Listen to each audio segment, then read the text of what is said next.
భారత్ చైనాల మధ్య ఒక కీలకమైనటువంటి అడుగుపడిందని చెప్పాలి.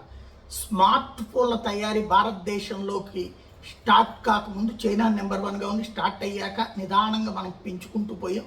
ఇప్పుడు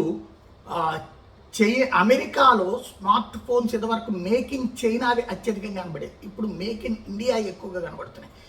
ఇప్పుడు 44% స్మార్ట్ ఫోన్లు అమెరికాలో అమ్ముడయ్యి భారత్లో తయారీ.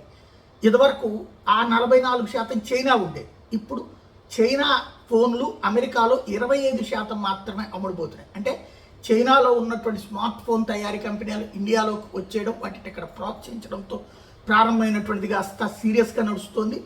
ఇప్పుడు సెకండ్ మొబైల్ మ్యానుఫ్యాక్చరింగ్ హబ్ కిందన చేరినటువంటి పరిస్థితి అవుతుంది. ఓవరాల్గా చూస్తే క్రమంగా భారతదేశం ఒక్కొక్క రంగంలో అడుగు ముందుకేసుకుంటూ వెళ్తోంది.